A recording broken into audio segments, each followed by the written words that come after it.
As long as nobody has left, everyone is capped. Leaving the treaty is nice when you need it. Yeah, I don't feel like I need it right now, though. Delegations from Britain, France, Italy, Japan and the US met in December of 1935 to discuss a renewal of the First London Naval Treaty, which restricted the number and size of cruisers and submarines. Negotiations turned quite heated over Italy's war in Ethiopia and Japan's desire to be seen as equal to Britain and the US. With negotiations now at an end, the signatory nations have agreed on limits to the size of battleships and the aircraft carriers in the hopes of preventing another ruinous arms race.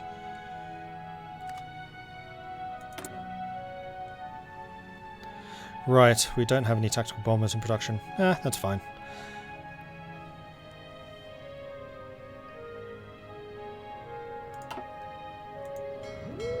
And then these are the 3 new ships. So we've got 1 extra submarine, which I'm going to add to the submarine fleet. 1 extra light cruiser, which we'll add to the cruiser fleet.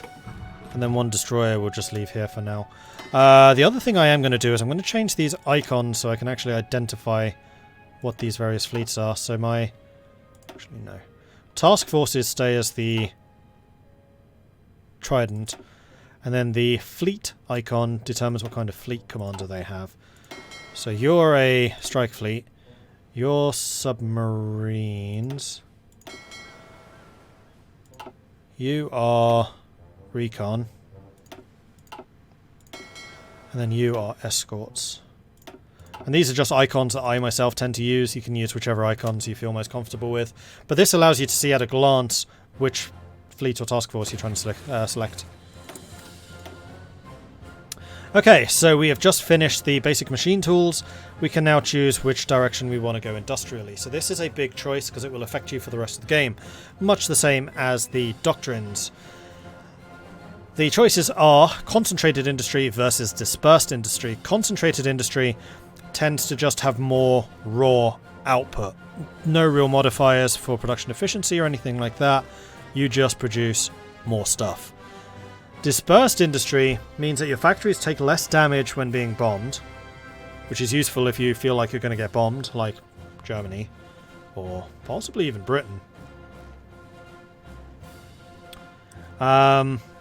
It also tweaks a couple of other things. For example, the production efficiency base. So dispersed industry is definitely slightly more of an advanced one. If you're a beginner, I'd recommend you just take concentrated and just leave it. The number of factories you can build in the state is identical regardless of which direction you go.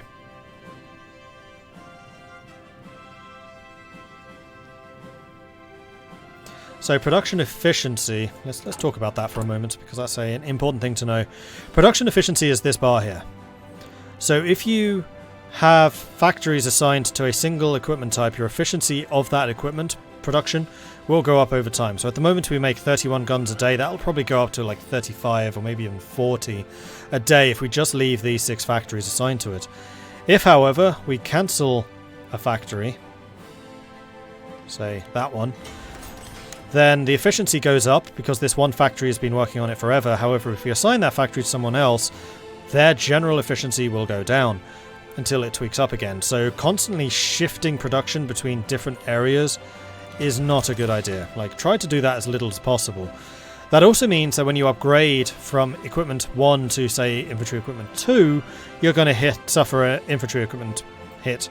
If you upgrade from a light tank 1 to a light tank 1A, because you've created a new variant, that's going to have an efficiency hit, though it's going to be slightly smaller. If you go dispersed, then your general efficiency is going to be higher, which means that keeping factories on the same production for longer is better for you. But it also means that you have the production efficiency retention, which means you lose less efficiency when you do switch production. So actually, with the concentrated industry, you want to keep your industry going, I think it's like a year. After a year, concentrated is better. So as long as you keep your industries doing something for a year, it might be 2 years, then you're fine. If you find you're switching industry output constantly, then you actually want dispersed. I must admit, I'm not 100% sure on the exact maths behind this. I generally just do concentrated, but I do know a lot of people really, really like the dispersed system. But we're going to keep this simple. We're just going to go concentrated. I'm feeling fairly confident in my ability to build enough aircraft to defend. Because I'm going to have to invest in aircraft anyway, because I'm going to have to plaster the Mediterranean in planes. which means oil really could become a big problem for us. And at this point, I would say I feel comfortable enough to go to speed 5, because this is what I was talking about before. The beginning of Hearts of Iron is really just kind of sitting back and building your country up. Once the war breaks out in 39-40, that's when you really dramatically turn the speed down. So industrial effort's about to finish. We're also about to hit 150 political power, which is important. And we'll talk about that in a bit. Alright, let's go for industrial effort 2, which will give us another 4 military factories. No, we want triumph in Africa so we can do the civil war. Failure in the First Italo-Ethiopian War has been a stain on Italian honour for 40 years. By achieving victory now, the stain will be removed, and the strength of iron will of fascism will be proven. Am I going to build a big enough fleet to take on the Brits? I'm hoping to.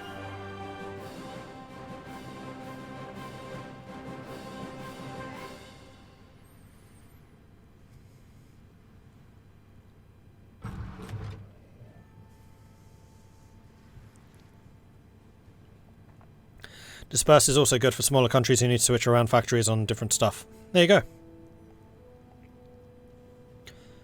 Like I said, I think that as long as you leave the factories going for a year or maybe a year and a half or something like that on the same production, then that's more efficient.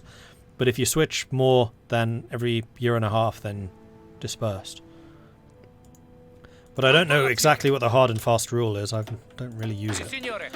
Alright, so let's get these colonial troops onto the yellow army, and then these regular troops can join the white army, like so.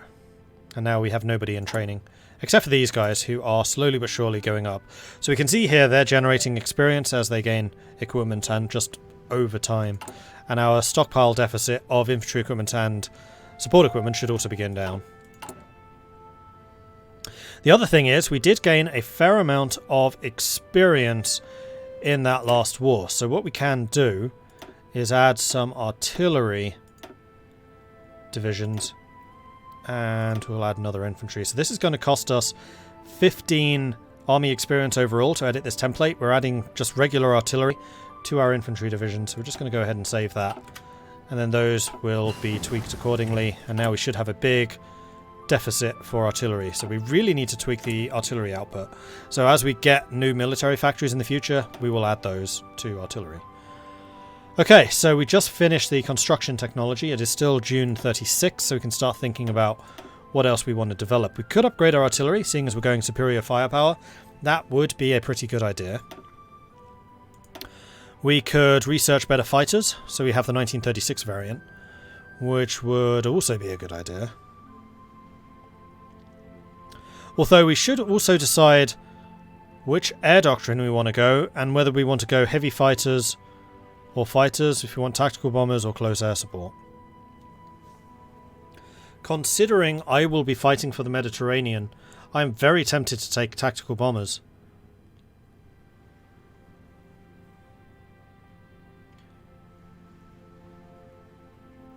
Because the great thing about TAC bombers is they can do everything. They can do ground attack, they can do naval attack, they can do infrastructure attack. But they're just not very good at any of them. But I like the idea of going tactical bomber. I want the extra range. We're going to be fighting in Africa after all.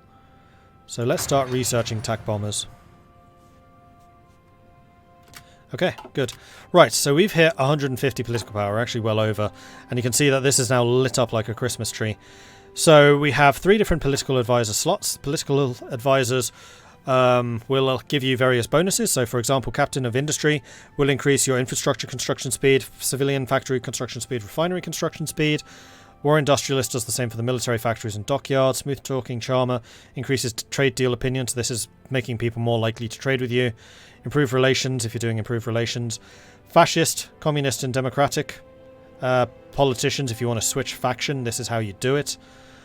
So they basically generate support of a different ideology for your own country over time. So if I wanted Italy to go democratic, for example, and join the Allies, then I would take Ivano Bonomi to get the democratic reformer. Prince of Terror is more manpower. Backroom Backstabber gives you a little bit of political power. Ideological Crusader makes other ideologies like, or your ideology like you more. Civilian to military factory conversion cost is good for like America, who wants to switch their civilian factories into military. Then the Quartermaster General gives you better airbase, naval, radar, rocket and nuclear production.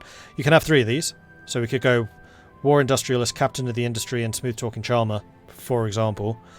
We also have the Designers, and each of these costs 150 political power, which is why this is now lit up. So we could get Fiat, which would increase the armor. Now the important thing about the research and production, so for these 4, is these bonuses will only be taken into account for new models of that unit. So for example, if we got the tank upgrade, Fiat, our current tank designs would not get that reliability bonus. It would only be new tank designs. So anything I research from then on gets that bonus. Everything that's older doesn't. So that is a very important thing to bear in mind, because if you have a big upgrade coming in, so for example, no new aircraft until 1940. So if you want your 1936 planes to be good, you want to make sure you have the aircraft designer in place for that kind of aircraft before you actually research that new type of aircraft. So if I wanted to make use of the best tactical bombers that I could, we would go for Savoia Marchetti, which gives us the reliability for heavy fighters and tactical bombers. But I think honestly I'm going to go for Captain of Industry because I want the infrastructure construction speed. The other one to consider is we are fascist. We can go straight up to war economy right now. And there's usually no reason to do this. So another really important thing to consider is the consumer goods factories usage. So in civilian economy, 35% of your consumer goods get used. So we were talking before about how we have a certain number of civilian factories lost to the consumer goods. That percentage is dependent on your mobilization law. So partial mobilization, we are at 25%. If we went to war economy, we would gain 5% more of our civilian factories for our own use. But that does cost 150. I don't know if that's worth it right now. And actually, I thought we were on early mobilization. Okay, we don't actually have any penalties on military factories. We should probably be building those. Let's do war economy. No, let's not. Let's do Captain of Industry. We're gonna keep on our path. It's just going to be a little bit easier to build factories and stuff like that later on. And I'm also going to just maximize the military factories in both of those locations. Actually, sod it. Might as well just do the civilian factories right now.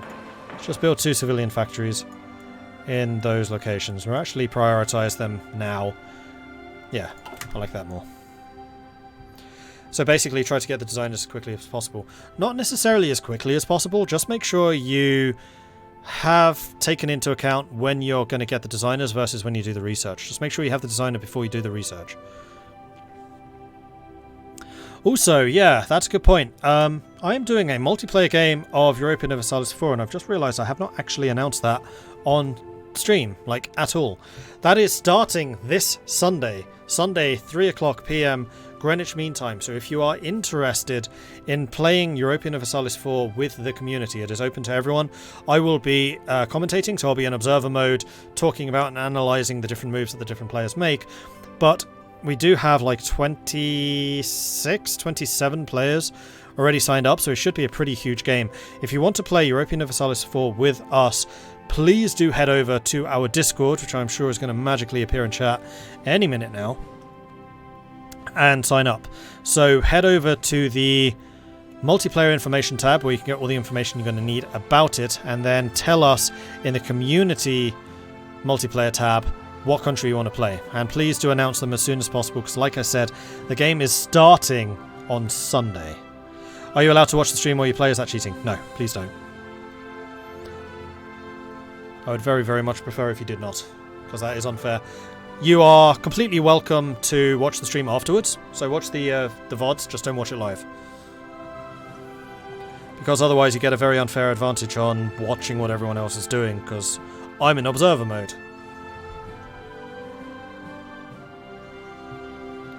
but I really would encourage you to play. So if any of you want to play Europa Universalis, even if you're like new players, doing multiplayer is a great way to learn, because there are lots of friendly players around who can give you a hand with that. When was this on Sunday? 3 PM until 6 PM Greenwich Mean Time, and it's every Sunday at the same time. Like, EU4 games tend to be pretty long. So 3 hours a week, Sundays 3 till 6. Please, please, please do head over to our Discord and announce who you want to play as. There is a list of... what am I saying? There is a list of who is playing as what listed in the Community Multiplayer tab. Superior Firepower complete. So we can start working on the next tier of that technology. We're going to get delay, research that. And we have some units which are ready for deployment. So these 3 are fully equipped and pretty much fully trained. So we're going to say we only want 1 set of these units. You can set them to like repeat production. And we're going to have you deploy in Romania. And you will deploy automatically because we've set location. There we go. So I'm going to give you a army. I'm also just going to give you a very, very basic garrison order, because as long as the unit has an order, you can automatically assign units to join them. So you can see here they're deploying in Emilia Romagna. If you click on the little circle to the left of it, and then click on the army you want them to join. Oh, right click on the army you want them to join. I thought. What is that? No, it is left click. That's what I did. Weird. Then those units, as they are trained, will automatically join this army. And I'm going to have this army just set to training. So again, clicking on the training button, boom. So any units, as they get created, will join this army. They'll start training. They'll hit regular status. Then once they are regulars, I can disperse them throughout the Empire and have them elsewhere.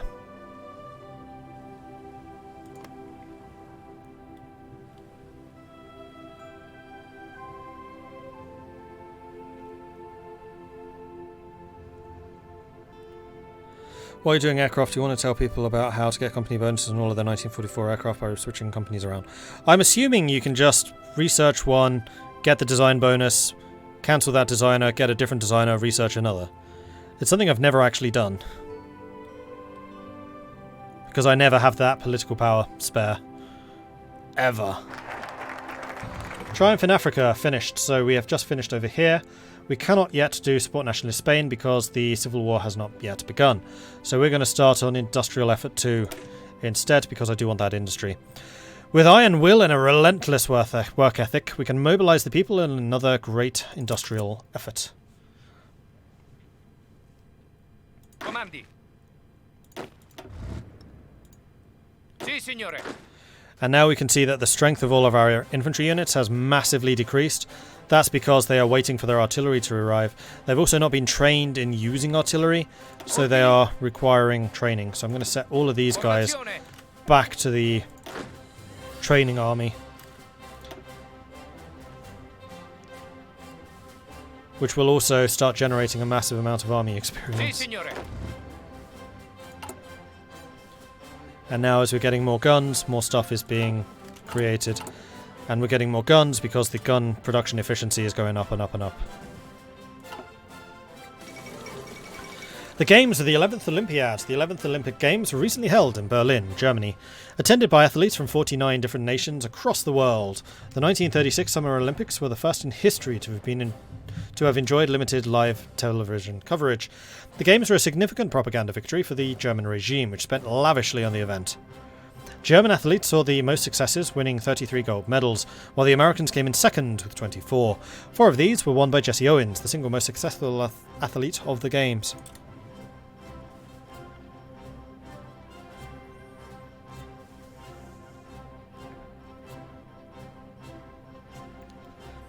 What do I think of the new Hearts of Iron 4 game launcher? I've honestly not had much to do with it. This is literally the first game I'm doing with it.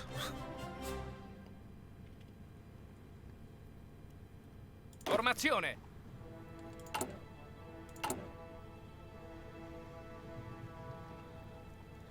I'm pretty happy with everything that's being produced. One other thing we could be doing is training our fleets and training our air forces.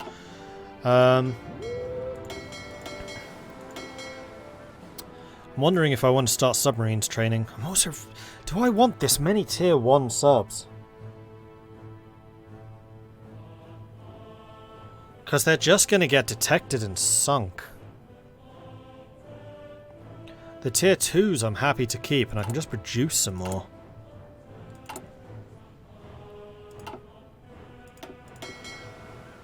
Another light cruiser, can join the cruiser fleet. Then 2 more destroyers we'll just leave in reserve. I've actually got a fair amount of experience already.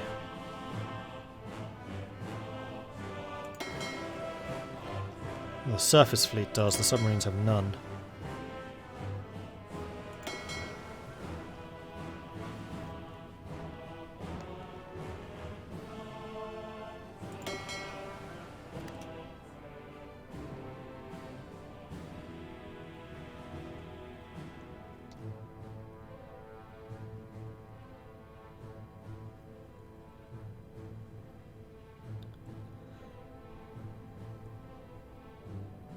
Don't worry, France and the Allies will sink the extra subs. Yeah, that's why I'm wondering if I want to get rid of them. Because the tier 1s are pretty easily detected. And I can just save that much manpower. I mean, how many subs is it? 28. Yeah, I'm gonna get rid of these. So if we delete this task force... Let's save, because last time I did this it didn't actually work. We should be refunded the manpower of these. 659. Didn't get any. Sometimes that works, sometimes that doesn't. So no, we got no manpower back, so we're not going to delete them.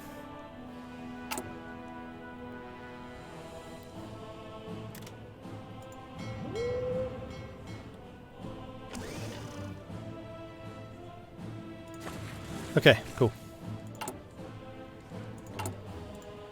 So as we get more military factories in the future, I definitely want those producing more artillery. We probably will need to start buying in some tungsten.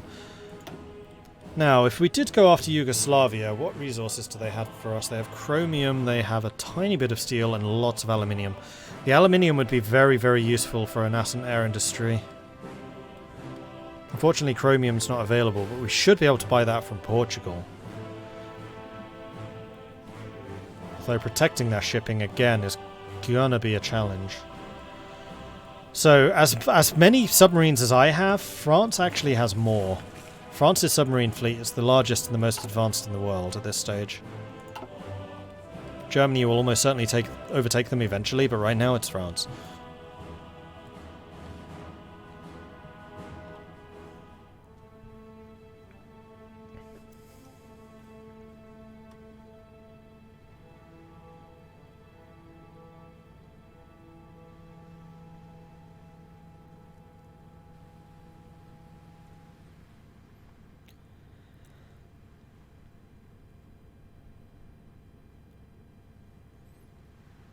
Buy chromium from Cuba.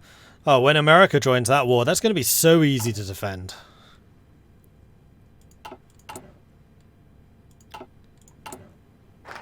There it is. Industrial Effort 2 is finished, plus we got another political power boost. So, at this stage... 36. We could get the tactical bomber upgrade right now. Which means that my new TAC bombers would be better. Because I do intend to get heavy fighters and TAC bombers. That's the direction we're going. And I don't have either of those researched yet. The other thing that we could do is start getting some military stuff. Oh, of course, there are different levels of staff member in vanilla. Okay, this was another thing I probably should have taken into account before choosing a doctrine. I'm so used to playing mods nowadays. Alright, so we have Division Recovery, Division Speed, or Division Defense. They're all specialists and nobody's special. These are all specialists, so convoy ratings, that's going to be submarines, naval air, or capital ships, and we're certainly going capital ship bonus. We have 2 expert aircraft, so our air force is going to be better, although both of those bonuses, in fact all 3 of those bonuses are pretty awful. And then we have a couple of experts mixed in. But no geniuses. Absolutely no high command geniuses whatsoever. Cavalry rate, motorized cavalry, mechanized. You could be useful. Infantry, attack and defense. Ground support plus 15% is going to be good. Capital ship modifiers would be good. Anti-submarine would be good. Naval AA to offset all of the AA penalties would be good. Okay, so we do have choices, but I think I am gonna get the Marchetti company. And we need to choose a new focus, which is definitely going to be the extra research slot. Our industrial expansion and other recent advances might allow us to conduct more R&D in parallel. Italy needs an overhaul. Italy really does need an overhaul. Never bothered with heavy fighters, they're more useful than light fighters. It's not so much that they're more useful, it's just that they serve a different role. So light fighters are good in short range areas where you have lots of air bases and the air zones are quite small. They also are much more effective at shooting down light aircraft, so close air support, naval bombers and other fighters. Heavy fighters are less good against other regular fighters. So in terms of raw air superiority, regular fighters are better, but heavy fighters are much better at shooting down heavier aircraft. For example, tactical bombers and especially strategic bombers. Regular fighters really struggle to shoot down strategic bombers, whereas heavy fighters do it fairly easily. Heavy fighters are also more expensive and they have a longer range. So heavy fighters are good when you're protecting the oceans. So I am very much expecting most of my air battles to be over the sea in the Mediterranean, particularly until I manage to take Malta and possibly some of their African provinces.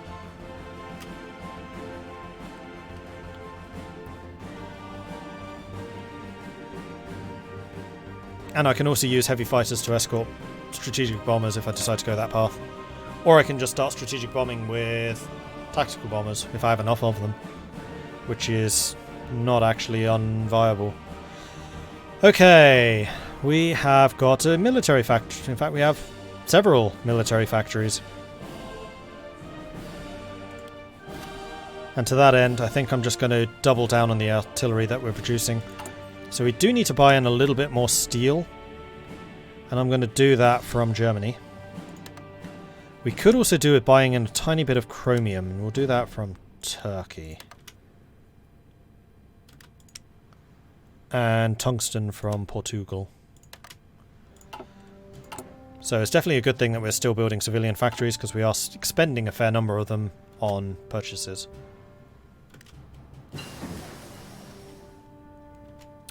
Concentrated Industry 1, done. And Mechanical Computing.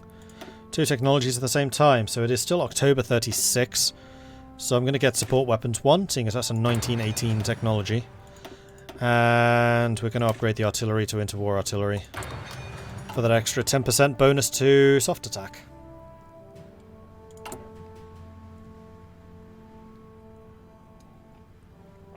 And we now have a lot of motorized, so one thing which I would very much like to do is in my light tank divisions is start switching out the cavalry for motorized. And that will cost exactly 10 army experience, which is what we have. Done. Nationalist Spain would like to have docking rights. I will give you docking rights, Nationalist Spain. So here we go. Spanish Civil War. This is another opportunity for us to meddle. So we have the Nationalist Spain, which is like this orangey colour, and then Republican Spain, which is the yellow. Republican Spain is like communist, nationalist is fascist. Generally, Germany and Italy and possibly Japan help the nationalists, whereas the Soviet Union helps the Republicans. So I'm going to send you volunteers. So we click on Spain, and then click on Send Volunteers. We can see that we can send 3 divisions. So I'm going to grab Messe. I'm going to grab these 2 cavalry. We're just going to put you in a different unit completely. Unfortunately, I've timed your upgrade really poorly, because you are now going to be waiting for those mechanized units, but so it goes. I'm going to send you volunteers. It's going to be Messe with air volunteers. Send. And Spain has accepted, so we have those 3 divisions on their way to go and help out. We could also do a lend-lease. This is basically sending them equipment. I don't think I want to do that just yet, though.